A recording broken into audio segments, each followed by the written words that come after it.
What happens when your real estate transaction falls through? You are under contract to either buy a house or sell a home, and you get that call one day that informs you the deal's off, it's not going to work.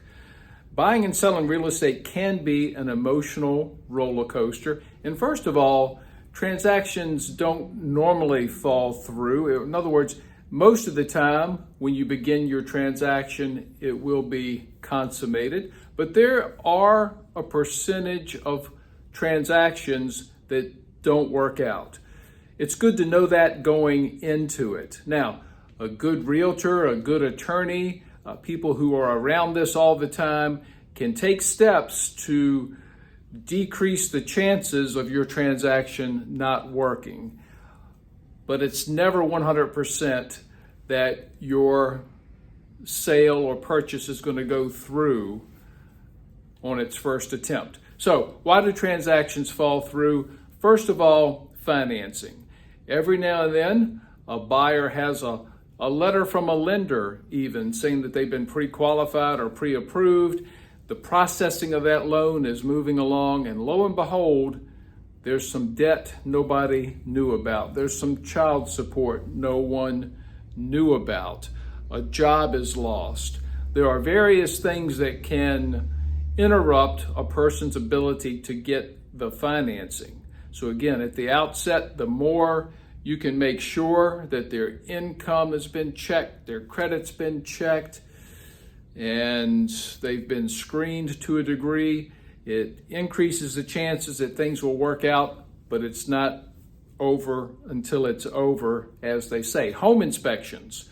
So sometimes a home inspection will reveal some defects that a buyer can't live with. Some contracts give the buyer the opportunity to just walk away right then, that the contract is no longer good, the buyer doesn't have to pursue it. Other contracts require that the buyer ask the seller to remedy the situation, and then if the seller is unwilling, the buyer can then walk away. But a home inspection is another reason that a contract might not make it to the finish line. Liens against the property.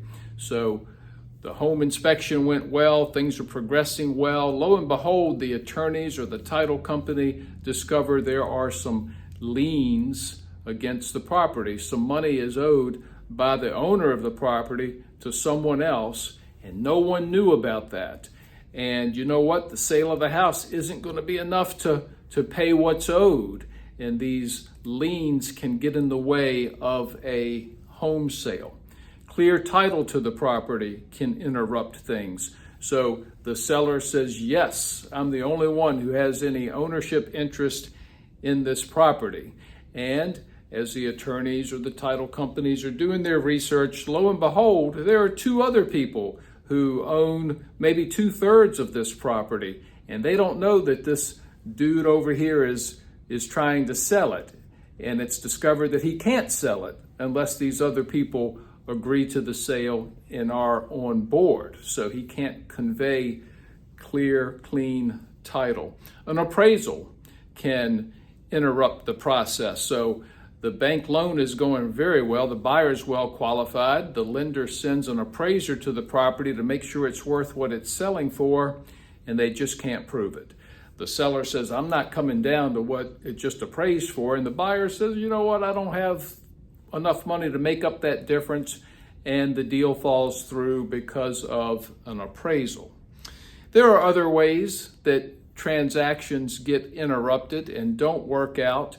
Those are some of the main ones. So what if it does? What if your transaction doesn't work out? Again, the good news is that the house will end up being sold at some point to somebody. If you're the buyer, maybe that's just not the house for you. And we usually see that our buyer clients go on to find something that works even better for them. If you're selling the house and it doesn't work out and you really want it sold, again, what happens the majority of the time is we put the house back on the market, we find another buyer who loves it and is well prepared to buy it, and things just tend to work out. So Be encouraged if your transaction has fallen through. There are some steps that can be taken to make it easier if it does fall through. In other words, it can be a little bit more taxing if you've moved out of the house and at the 11th hour it falls through. Then you have a vacant house, you're making payments on it. Maybe you're even making payments on another house. So you've got to know before you move out that it ain't over until it's over. Some of our clients will move out and they're perfectly okay with that. They know, well, if it doesn't work out, we'll just be selling a vacant house, and that happens all the time too. So lots of things to think about.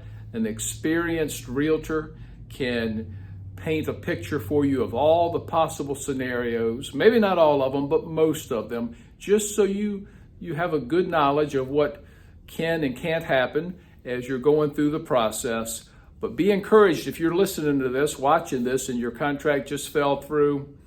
It'll work out. You just got to hang in there, and hopefully you have some good assistance in getting the deal done. Have a great day.